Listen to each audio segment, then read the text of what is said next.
네, 주님의 임재하심이 충만하시기 바라겠습니다. 오늘 말씀은 로마서 2장 19절에서 20절 말씀입니다. 맹인의 길을 인도하는 자요 어둠에 있는 자의 빛이요 율법에 있는 지식과 진리의 모본을 가진 자로서 어리석은 자의 교사요 어린아이의 선생이라고 스스로 믿으니. 아멘. 자, 오늘 말씀의 내용은 유대인들이 착각하고 있는 것들이 무엇인지를 말씀하고 있습니다. 20절 끝부분에 보면 스스로 믿으니 이렇게 기록하고 있는데, 하나님께서 믿게 해주신 것이 아닌데 자기들 스스로 믿고 있는 것이 있다, 이런 말씀입니다. 그러니까 일종의 자기 착각을 하고 있다라는 이런 의미입니다. 그러니까 어떤 것을 착각하고 있는지가 나오는데, 19절에 보면 맹인의 길을 인도하는 자요 어둠에 있는 자의 빛이요. 그러니까 자기들 스스로를 맹인의 길을 인도하는 자, 어둠에 있는 자의 빛이다, 이렇게 착각하고 있고, 20절에 보면 어리석은 자의 교사요 어린아이의 선생이요. 그러니까 자기들 스스로 이렇게 좀 대단한 존재라고 착각하고 있다라는 겁니다. 여기서 이제 맹인, 어둠에 있는 자, 어리석은 자, 어린아이 등은 이방인들, 율법이 없는 이방인들 또는 율법을 알지 못하는 그런 사람들을 이제 의미합니다. 그런데 자기들은 하나님의 율법이 있고 율법을 잘 알고 있기 때문에 자기들이 대단한 존재다라고 스스로 착각하며 믿고 있는 그런 뉘앙스의 말씀이 되는 겁니다. 일견 동의가 되는 부분이 있습니다. 왜냐하면 하나님의 말씀인 율법을 가지고 있고 또 알고 있기 때문에 어떤 면에서는 하나님의 축복이고 하나님의 복을 받은 것이죠. 그런데 문제가 뭐냐면 율법을 가지고만 있지, 알고만 있지, 자기들 스스로 지키려고 하지 않는 이런 모습이었다라는 겁니다. 자, 이들의 이런 신앙의 모습은 온전한 신앙인의 모습이 될 수가 없었습니다. 그래서 오늘은 하나님의 말씀인 율법 앞에서 성도들이 가져야 할 바른 믿음, 착각하면 안 되는 믿음, 어떤 믿음이 있는지 좀 생각해 보면서 말씀의 은혜를 나누겠습니다. 자, 율법 앞에서, 하나님의 말씀인 율법 앞에서 착각하면 안 되는 것 첫 번째는요, 율법이 거룩한 것이지 사람이 거룩하지 않다, 사람은 죄인이다, 이것을 착각하면 안 된다, 이것을 명심해야 된다라는 겁니다. 로마서 7장 12절 말씀 읽습니다. 이로 보건대 율법은 거룩하고 계명도 거룩하고 의로우며 선하도다. 자, 이 말씀에 보면 율법은 거룩하며 선하다고 선포하고 있습니다. 왜냐하면 율법도 하나님의 말씀이기 때문에 당연한 말씀이 됩니다. 그러면 율법을 소유한 사람은 어떻게 되는 겁니까? 율법은 거룩한데 율법을 소유만 하면 자동적으로 그 사람이 거룩하게 되는 것입니까? 그것은 결코 아니라는 것이죠. 여전히 똑같은 죄인인데 그 죄인이 거룩한 율법을 받았을 뿐이다, 소유하고 있을 뿐이다 라는 겁니다. 그런데 유대인들은 이렇게 생각하지 않고 착각한 겁니다. 내가 거룩한 율법을 가지고 있으니 나의 존재 자체가, 자신들의 존재 자체가 보다 더 거룩한 존재가 되었다고 착각했다라는 겁니다. 자, 이런 현상은 오늘날 우리들에게도 나타날 수 있는 현상인데요. 말씀을 많이 알고 말씀을 많이 깨우치면 나는 더 지난번보다 더 거룩한 존재가 된 것으로 착각한다라는 겁니다. 여기서 분명히 우리가 해야 될 사항이 뭐냐면, 말씀을 많이 알아도 우리는 본질적으로 전과 똑같은 죄인이라는 것을 알아야 한다라는 겁니다. 우리가 거룩해지는 것은 말씀의 은혜가 더 많이 공급되는 것뿐이다. 그러니까 죄인인 나는 그대로인데 우리가 거룩해지는 것은 거룩하신 말씀이 더 많이 공급이 돼서 우리가 더 거룩해지는 것이지 우리가 존재가 변해서 거룩해지는 건 아니다 라는 겁니다. 자, 그러니까 이렇게 생각하면은 자꾸만 마음이 교만해진다라는 겁니다.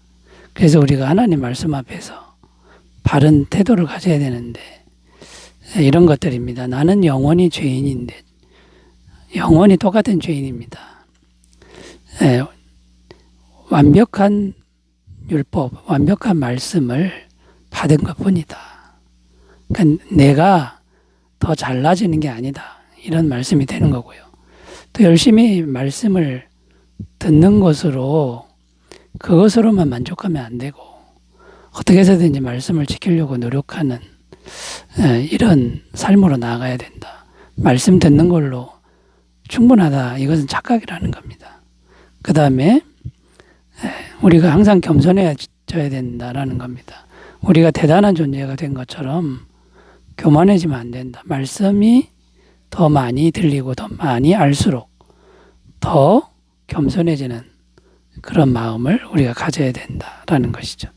자, 여러분, 율법이 거룩한 것이지 우리가 거룩하지 않다. 영원히 거룩하지 않다라는 걸 잘 기억하셨으면 좋겠습니다.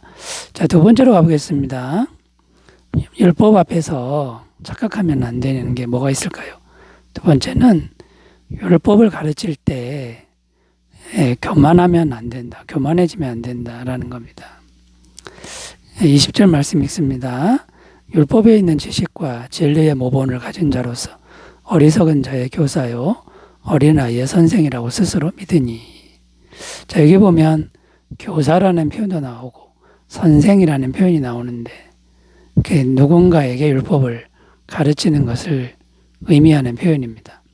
자, 율법을 가르치는 일은 참으로 귀한 일입니다. 하나님도 부지런히 말씀을 가르치라고 명령하셨습니다. 성경에 보면 어릴 때부터 부지런히 말씀을 가르치고 강론하라고 신명기 6장에도 나오고 있죠. 자, 그런데 문제는 무엇입니까? 율법을 가르치면서 가르치는 사람이 마음이 교만해지는 것이 문제입니다. 율법을 많이 알고 있고 가르치고 있으니 나는 너보다 나은 존재다. 나는 대단한 존재다. 이게 우월의식과 교만한 의식이 이제 들어오게 되는데 이 우월의식과 교만한 생각은 성령이 주시는 생각이 아닙니다. 이건 육적인 생각이고 마귀가 좋아하는 생각이라는 거죠. 그리고 하나님은 교만한 사람을 물리치신다. 이렇게 분명히 말씀하고 있다는 겁니다. 자, 그러므로 율법을 가르칠 때 교만해지면 안 되고 오히려 겸손해져야 되는데 이제 어떤 마음을 가져야 되냐면 말씀을 많이 알고 있어도 내가 말씀을 많이 알고 있어도 나라는 존재는 다른 사람과 똑같은 죄인임을 항상 명심하는 겁니다. 하나님 보시기에는 말씀을 많이 아는 사람이나 적게 아는 사람이나 똑같은 죄인이고요. 하나님 보시기에는 말씀을 많이 하는 게 중요한 게 아니라 말씀을 순종하는 게 중요하다라는 겁니다. 또 말씀을 가르칠 때 그 말씀을 가르치는 사람이 교만하면 안 되는 게 말씀을 가르치면서 자기가 말씀을 다 못 지키는 거죠. 그러니까 나는 다 알고 있고 너는 모른다 이게 아니라 말씀을 가르칠 때 가르치는 사람 자신도 그 말씀을 겸손하게 듣고 순종하는 태도를 가져야 된다라는 겁니다. 그래야 교만해지지 않는다라는 거고요. 그 다음에 하나님의 말씀을 그대로 전하는 순수성이 있어야 된다라는 겁니다. 하나님의 말씀을 가르치면서 교만해지고 자기 성정이 들어가고 하나님 말씀을 이용해서 자기의 욕심을 채우는 이런 사람들이 너무나 많다는 거죠. 자, 여러분, 하나님의 말씀인 율법 앞에서 교만해지지 않도록 우리가 마음을 잘 관리했으면 좋겠습니다. 자, 세 번째로 가보겠습니다. 하나님의 말씀인 율법 앞에서 착각하면 안 되는 것들 뭐가 있을까요? 세 번째는 율법을 듣는 사람을 열등한 존재로 보면 안 된다라는 겁니다. 자, 앞에서 말씀을 가르치는 사람이 교만해지면 안 된다고 말씀드렸는데 같은 맥락으로 말씀을 듣는 사람을 열등한 존재로 보면 안 된다는 것입니다. 왜냐하면 하나님은 세상의 모든 사람들을 똑같이 사랑하시기 때문이라는 거죠. 여기서의 사랑은 아가페입니다. 하나님의 전부를 주신 사랑, 영원한 사랑, 무조건적 사랑을 말씀을 모르는 사람도 똑같이 사랑하신다라는 거죠. 요한복음 3장 16절입니다. 하나님이 세상을 이처럼 사랑하사 독생자를 주셨으니 이는 그를 믿는 자마다 멸망하지 않고 영생을 얻게 하려 하심이라.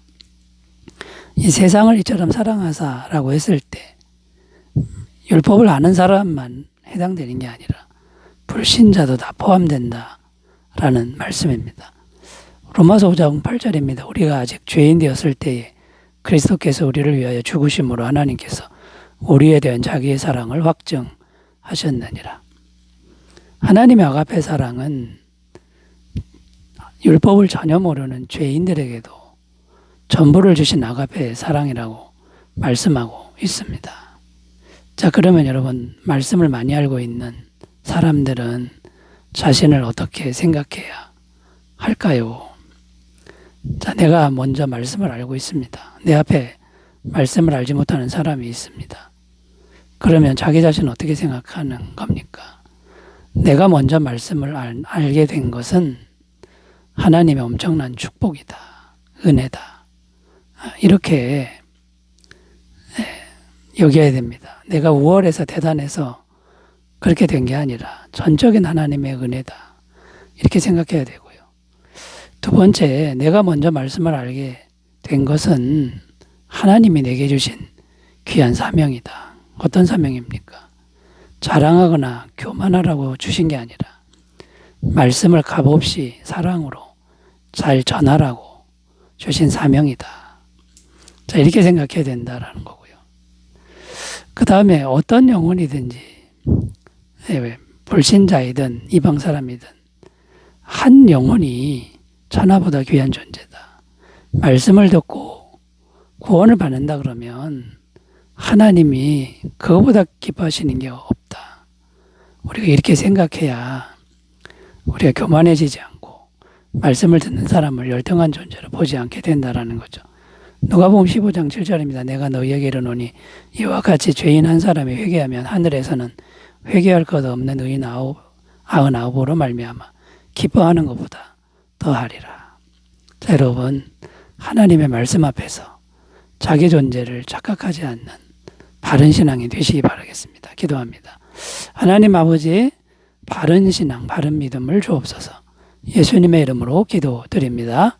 아멘. 기쁨과 감사가 넘치시기 바라겠습니다. 감사합니다.